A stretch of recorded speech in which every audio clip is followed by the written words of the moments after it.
আজ আমি তোমাদেরকে দেখাবো নিউ মার্কেট আর ইডেন মহিলা কলেজের সামনে থেকে আমি কি কি পারচেজ করেছিলাম। খুবই সুন্দর কিছু কালেকশন দেখার জন্য কিন্তু ফুল ভিডিওটা দেখতে হবে। আর কমেন্টে তোমরা অবশ্যই জানাবা এখান থেকে কোন ড্রেসটা তোমাদের বেশি ভালো লাগলো। হে গাইস, কি অবস্থা সবার? I hope you are all doing really well. আজকে আমি প্রথমে যে ড্রেসটা দেখাবো, এইটা নেওয়ার আগে কিন্তু আমি আরেকটা ড্রেস নিয়েছিলাম ওই শপ থেকে। এটা নিয়েছিলাম, বাট এটা বাসায় এসে পরার পর দেখি এটা অনেক বেশি ট্রান্সপারেন্ট, ইনার পরলে ইনারও বোঝা যায়। পরের দিন গিয়ে ওইটা চেঞ্জ করে আমি আরো 100 টাকা বাড়িয়ে এই ড্রেসটা নিয়েছি। আর ড্রেসটা দেখতে খুবই সুন্দর লাগছে। ড্রেসের ফ্যাব্রিক, ফিটিং সবকিছু আমার অনেক ভালো লেগেছে। আর এই ফ্যাব্রিক গুলোর ড্রেস আমার অলরেডি আছে, এগুলো না আয়রন করতে হয় না, এটা হচ্ছে বেস্ট পার্ট। রেগুলার ইউজের জন্য তো খুবই সুন্দর এবং খুবই কমফি। আর এটার প্রাইস পড়েছে 700 টাকা। যে শার্টটা আমি দেখাচ্ছি এটা নেওয়া হয়েছে ইডেন মহিলা কলেজের সামনে থেকে।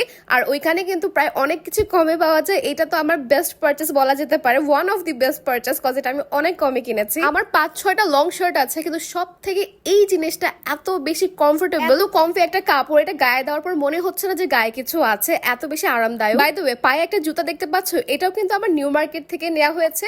আর এটার প্রাইস পড়েছে 500 টাকা। লাস্টবার এই জুতাটা আমার বোন কিনেছিল 600 টাকা দিয়ে, বাট আমি হচ্ছে 500 টাকা দিয়ে কিনেছি। বাস ইদানিং দেখলাম যে নিউ মার্কেটে দামাদামি করা যাচ্ছে সেই আন্দোলনের পর থেকে। আর আগে তো দোকানদারদের সাথে কোনো কথাই বলা যেত না, নিলে নেন, না নিলে নাই, একদমই নিতে হবে এরকম। বাট এখন দামাদামি করা যাচ্ছে। অনেক দোকানের সামনে তো কোনো কাস্টমারই দেখি না, এই জন্য হয়তো বোনেরা কমে দিয়ে দিচ্ছে। আমার একটা ব্যাড হ্যাবিট আছে, আমার যদি কোনো জিনিস ভালো লাগে তাহলে আমি একসাথে অনেকগুলো নিয়ে নিই। খুবই সুন্দর একটা কুর্তি দেখাচ্ছে এখন পিঙ্ক কালারের মধ্যে, আর নেক পোর্শনটা সম্পূর্ণটা এমব্রয়ডারি ওয়ার্ক করা। এই প্যান্টটা নেওয়া হয়েছে 200 টাকা দিয়ে ইডেনের সামনে থেকে। যেখান থেকে নিয়েছিলাম সেখানে এটা নেওয়া হয়েছিল, বাট এটাও বাসা আসার পর দেখি অনেক ট্রান্সপারেন্ট ইনার দেখা যায়। পরে এটা চেঞ্জ করে আমি অন্য 2টা কুর্তি আনি। তার মধ্যে এই পিঙ্ক কালার হচ্ছে একটা, আর এই গ্লাসটাও তোমরা অলরেডি আমার কোনো একটা ব্লগে দেখেছো। আমি নিউ মার্কেট থেকে নিয়েছিলাম প্রবাবলি 150 বা 200 টাকা দিয়ে। জিন্সটা শো করার ছিল দেখে আমি এই ড্রেসের সাথে দেখিয়ে ফেললাম, বাট এই ড্রেসের সাথে কিন্তু আমি হোয়াইট কালার প্যান্ট পরবো। এটা অ্যানাদার ওয়ান। আর এটার কালারটাও খুবই খুবই সুন্দর। এগুলোর প্রাইস বলে দিচ্ছি, এগুলো 350 টাকা করে নিয়েছে। দেখতে এত সুন্দর লাগতেছে, তোমরাই বলো খুবই ভালো লাগতেছে না? এটা যে কেউ পরলেই ভালো লাগবে। দেখতে যেমন স্মার্ট, কুর্তিগুলো পরেও কিন্তু আরাম। এটা হচ্ছে আরেকটা কালার।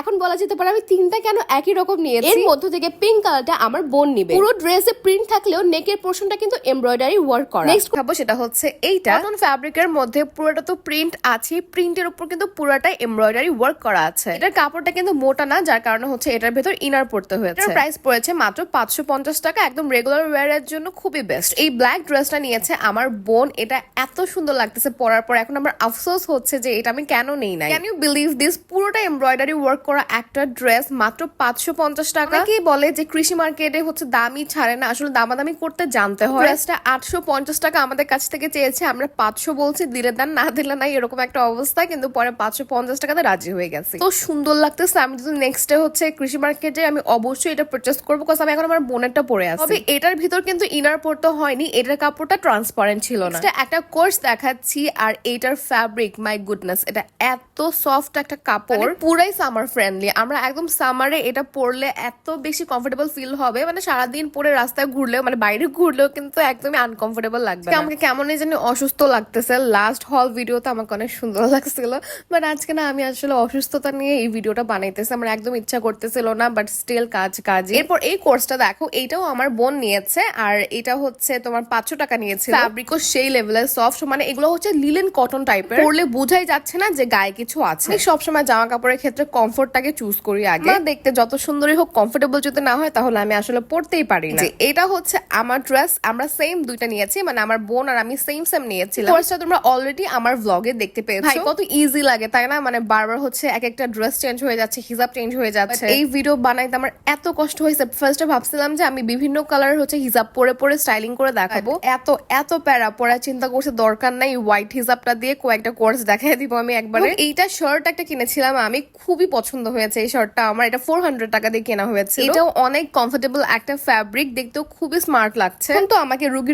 লাগতেছে, বাট বিভিন্ন ব্লগে যখন এগুলো পরে আমি দেখাবো তখন দেখবো অনেক সুন্দর লাগতেছে। আমি লং শার্ট অনেক পরি, আমার লং শার্ট অনেক ভালো লাগে, আর আমি খুব লুজ ফিটিং ড্রেস পরতে পছন্দ করি। সো এই ড্রেসটা এই জন্য আমার কাছে বেশি ভালো লাগে। আমি রেগুলার ওয়্যারের জন্য কিন্তু এরকম টাইপের ড্রেস প্রেফার করি, একটু রিজনেবল এর মধ্যে, বাট দেখতে সুন্দর হবে। ফ্যাব্রিকও কিন্তু আমি ভালো করে খুঁজে ভালোটাই নিয়ে আসি। আর লাস্ট ওয়ান এটা একটা কুর্তি সেট, আর অনেকগুলো কালার ছিল, বাট এই কালারের ড্রেস আমার তেমন একটা নাই ওয়ারড্রবে, কারণ আমি এটাই নিয়ে নিয়েছি। একটা কিউট পকেট আছে, সাইডে পকেট না দিয়ে এটাতে পকেট দিয়ে এখানে আমি টাকা রাখতে পারবো। এই কুর্তি সেটটা আমার সব থেকে বেশি ভালো লেগেছে। প্রাইস নিয়েছিল 550 টাকা। সো সবগুলো ড্রেসই আমার কাছে মোটামুটি খুবই ভালো লেগেছে প্রাইস হিসেবে। তোমাদের কাছে কোনটা ভালো লাগতেছে তোমরা অবশ্যই কমেন্ট কমেন্ট করে জানাবা। আজকে এখানেই বিদায় নিচ্ছি, সবাই অনেক বেশি ভালো থাকো আপুরা, অনেক অনেক ভালোবাসা রইলো। আল্লাহ হাফেজ।